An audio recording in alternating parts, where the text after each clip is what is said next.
Lucio space there as they throw it over here. G2 evening up the series 1-1 with another really impressive early game. We heard Mithy say it. They're the best team in EU. They feel like they can make SKT struggle. They're doing more than that. They're pushing SKT to their limits. I mean, Perkz has just been unreal this tournament. Even in the group stages in their losses, he was dominant against Faker in lane. Now 2 games in a row, he has been incredible in lane.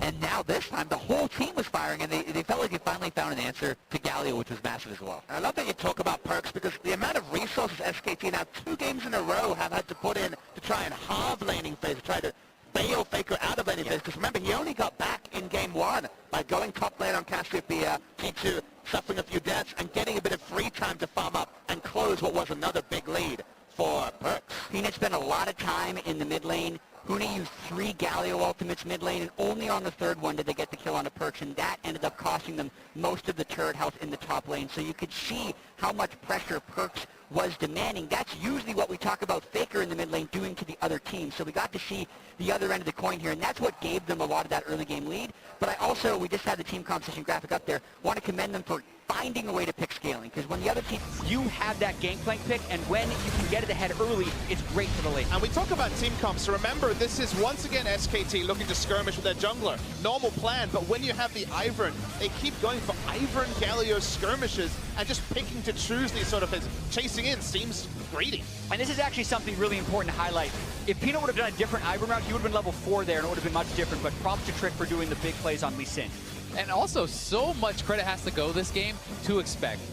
The Galio for Huni has been so incredible throughout this tournament, and I think that GP was a very intelligent pick, and it was played exceptionally well. It's strong in the 1v1, and the scaling that Chad talked about, it can take over late. And let's remember, the 2 players we are most concerned about through the group stage for G2 were Trick and Expect, and how they might match up against their lane opponents moving into the bracket stage. Both of these guys have stepped up massively, even on this Lee Sin pick. Again, we were saying a lot of people don't have to worry about Trick's Lee Sin. Well, hey, it's working out for him here in game 2.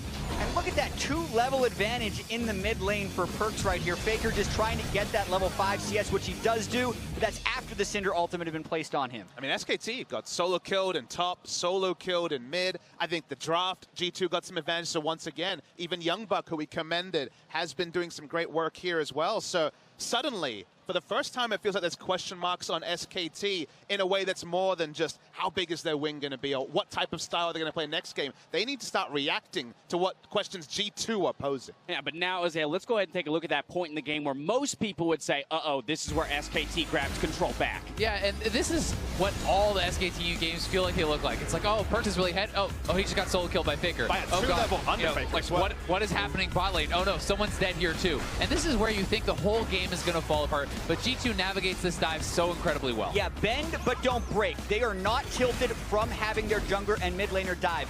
They move between the turrets so well. Watch specifically just Expect and Sven and the way they space and never allow Huni to find the right taunt, which his team can follow up on. He flashes in, True got the taunt where no one can follow up, and then Expect just beautifully dances under the turret. And the only damage here is Bang, and he was no way going to be able to follow up the flash. Like you say, he tanks turret because he has the W available from Tahm Kench to get out. But again, there's no focus from SKT. It's kind of haphazardly throwing everything at G2 and finding nothing. And it's not just the fact that they survived this. They're able to turn this into multiple kills and the Infernal. The objective focus was there for G2, and that was what they really didn't get in game 1. They were never able to snowball it into something more, and this play here was another great one from Trick.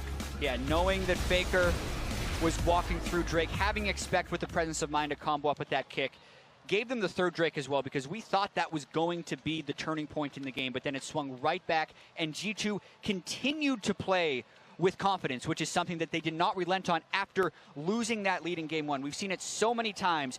The first game is close. They lose late in game 2, and then lose late in game 1, and then the rest of the series feels like it's going in that direction. Not this time. Yeah, here they push the pace ahead to this Acer replay here. The 4-4-0 plus the Baron for G2. Kind of putting the nail in the coffin here for SKT. And you know, when you have to respect so much from G2, this is of course the Cannon Barrage. And yes, they get the single target disengage, but Trick comes up big. The word was, the Lee Sin was working in script, certainly not on stage in week 1, but on stage in game 2.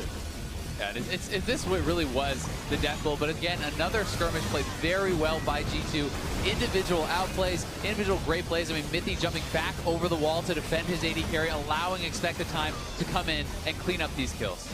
All right, so Jet.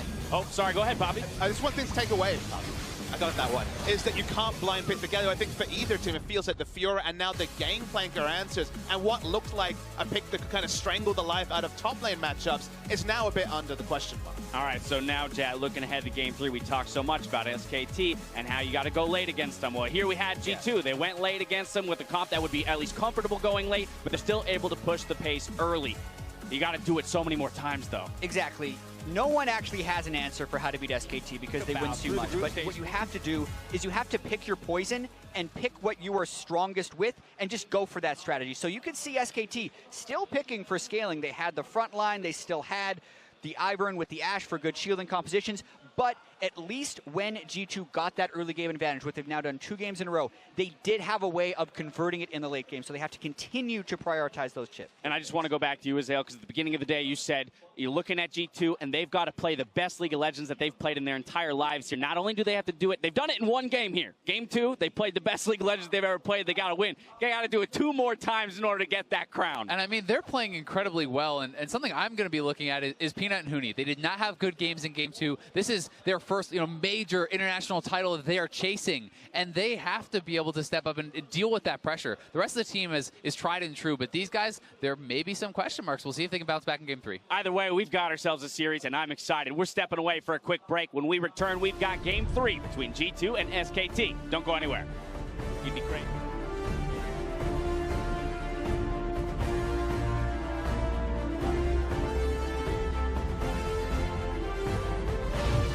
He's going to stay alive so far. Down to 200 HP, puts the shield back on. Expect one hit away from dead, gets the shield yet again. Trick back in. One more kill onto it. First blood in for G2 yet again. The gank is in for Peanut. One push to been so low. He's been slowed. He was already stunned.